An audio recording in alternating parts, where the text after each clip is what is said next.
Magluto ako ng maya-maya.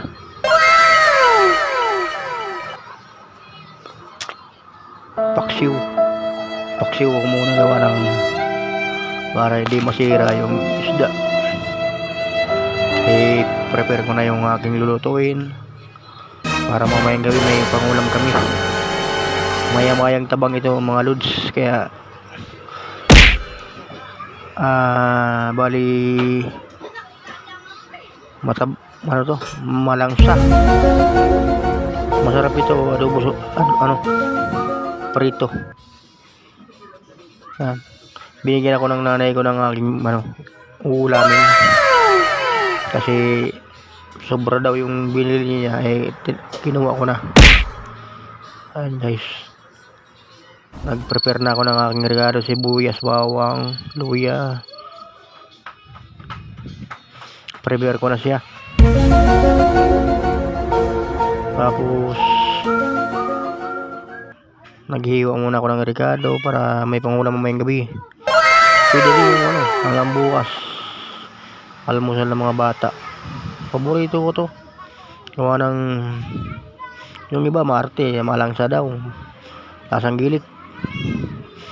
Pero sa akin ito, okay na sa akin to kasi mahirap naman tayo, hindi naman tayo maarte. Asin tubig nga patos na sa pagkain basta may kanin lang. Importante yung malagyan ng kanin yung kataki tiyan. Huwag tayong mainarte sa pagkain. Huwag natin gayahin yung iba dyan masyadong mayaman na wala namang pagyayabang. Bibili ka nga ng pagkain ng mahal, ganun din, ilalabas mo rin. Okay lang sana kung bibili ka ng ulam, hindi mawawala doon sa tiyan mo palagi. Yan. Ako mas okay na sa akin yung ganung sitwasyon sa ulam. Bali 6 na hiwa yan, papaksiwin ko lang yan kasi para mamayang gabi bibertuin na lang. Mahirap yung kasi yung ganun na basta-basta na lang tayo magbitaw ng pera. Grabing bilihin ngayon, mahal. Pasensya nyo guys, yung aking bahay guys hindi pa tapos. Ubusan kasi ng basket, budget. Kaya medyo pa ako sa aking mga pagkain gamit, medyo kalat. Pero pag naayos mo na yan, okay na yan, ang ganda na yan. Gagawin ko yan, plasterin ko pa.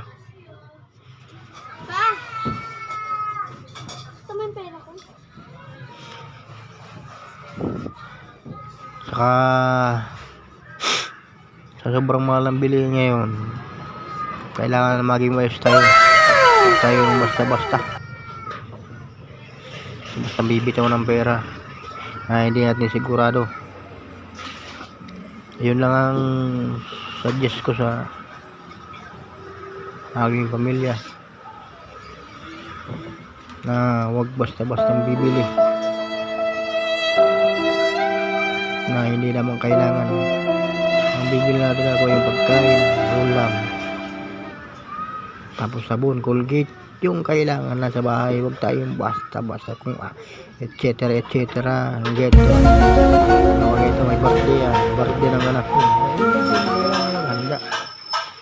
Importante doon yung walang sakit yung anak mo. Saka ang pinapurpose, importante doon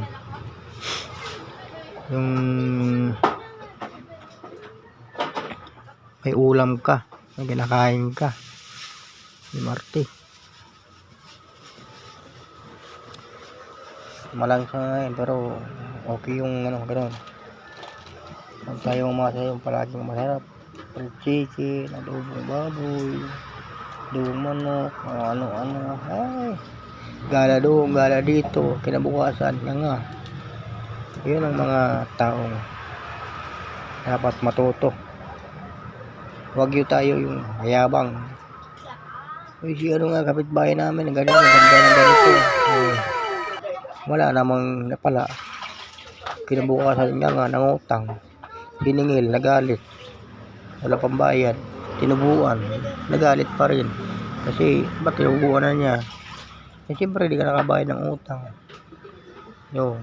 Kaya matuto tayo sa wais. Huwag tayo basta-basta na yun na lang. Pakahirap ang buhay natin ngayon. Ngayon, Lunes ngayon, wala akong pasok. Di ko bukas pa akong papasok. Nakalib ako ng 2 days, kaya dito ko sa bahay ngayon. Ako yung tagugas nila. Tagalaba. Tingnan naman ako, kahit ako lalaki, kaya ako maglaba. Kaya ako gawin ng kaya lagay ko na yung isda. Kaya kaldero. Tapos, lalagyan ko na Ricardo. Ipapaksiw ko.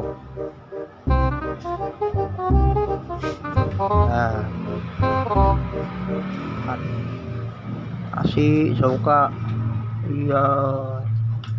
Lalagyan ko na ng ano yan, asin. Salang na yan. Asin magic, tatalo na yan. Kung pwede nga na, kainin na lang nila para wala na regalo. Sa mahal lang bilhin yun yung regalo. Magic pa lang, ginto ko lang. Ayan, ping, ping, ping, ping, ping, ping. Ayan. Ayan.